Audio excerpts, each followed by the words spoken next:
Now then, as is my usual way, we're going to start out by simply saying to make our organic wine, we need the following ingredients. I've got 6 pounds of red seedless organic grapes. I've got 2 pounds of organic cane sugar. Now, because this is going to be a wild yeast recipe, basically using the yeast that's on the grapes themselves, as opposed to buying store-bought yeast, whether bread or wine yeast, we won't be using any of those in this video. We're going to need something to mash up these grapes, so I've got a potato masher, although I will say, in all honesty, I will not be using this potato masher to crush these grapes because I've already done that in the previous video and I'm not going to be doing that no more. I will be using either my blender or my food processor because I don't have that kind of time to be crushing these grapes with a potato masher. But if that's all you got, use what you got. Now this, of course, is optional, but I'll be using a couple of straining bags. To do our initial fermentation, we're going to need a wide mouth fermenter. If you don't have a dedicated wide mouth fermenter, then you've got other options. A food grade bucket, or if all you've got is a water pitcher, then use what you got. Make sure you've got a nice lid on the pitcher. But again, this is only a half a gallon, so if you're only going to be making a half a gallon batch of wine, just reduce the ingredients by half. And since we don't have enough grape juice to make a whole gallon, we'll be making up the difference with just plain filtered water. After about a week or so, we're going to transfer our grape juice from our primary wide mouth fermenter into a secondary fermenter for the long haul fermentation process. Basically, it's a 1 gallon, or in this particular case, a 4-liter jug. Of course, you're going to need an airlock with bung. In this case, that's a number 6 bung, which fits basically all 1 gallon or 4-liter containers. Works out pretty well. Or you can always use the loose cap or balloon method if you don't have a dedicated airlock. And of course, you want to make sure all of your equipment has been properly cleaned and sanitized using your appropriate food grade sanitizer. You don't have that. If your dishwasher has a sanitizing cycle, might want to make use of that, but do the best you can, because if anything is going to go wrong, it's going to go wrong because of that. And that's what it would be using to make this wine.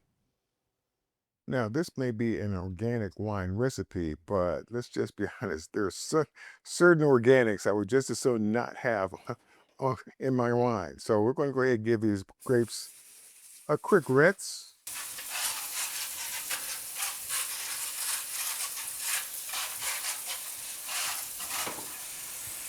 And let's go ahead and move on to the next step.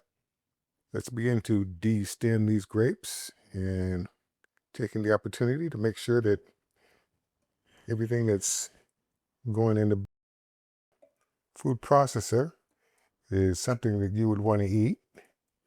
Any grapes that are past their prime, well, you might want to just throw those away.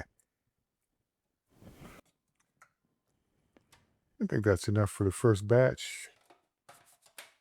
And let's go ahead and pulse these a couple of bits.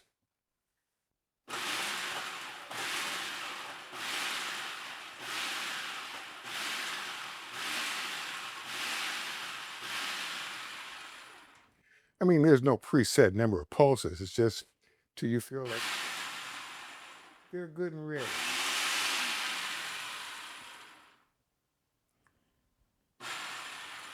All right. And let's get this into a straining bag, which have already been cleaned and properly sanitized.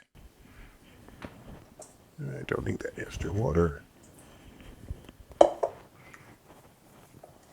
Actually, it will. Let's try it like that. All right. Process being something like that. Let me go ahead with the rest of these grapes.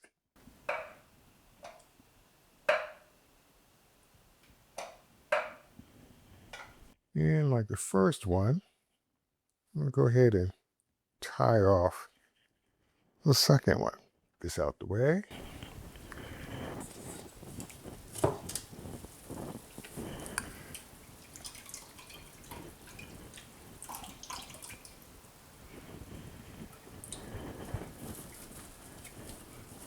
Out the way. And I may as well put the first straining bag back in there, along with all the juice that kind of came out of it. And so far, it really got, pan the camera down a bit, but it really got a fair amount of juice.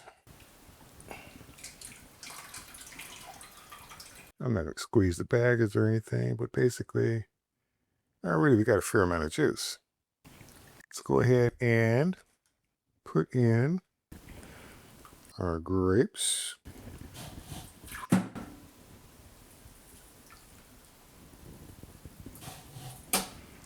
And grape juice.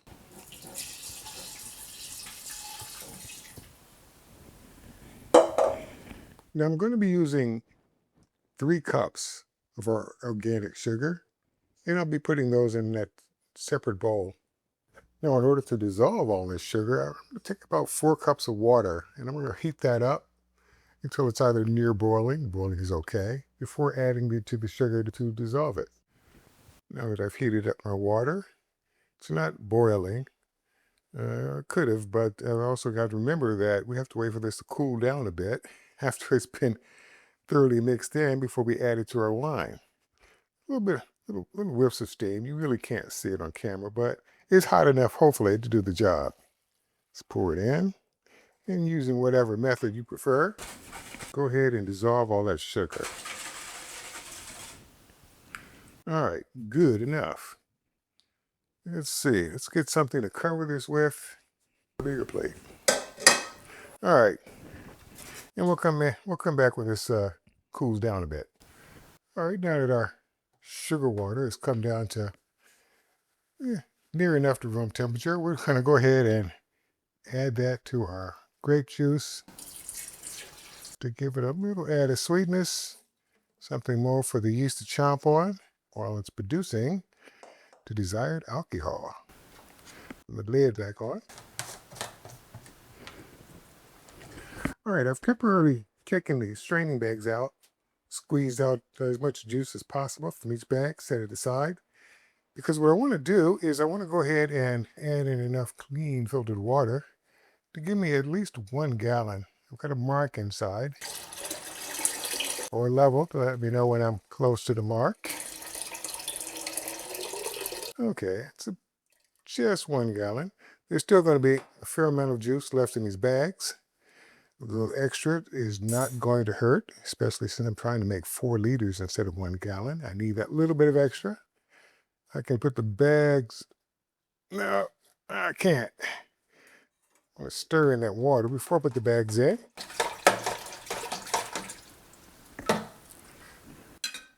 Now I'm going to put the bags back in.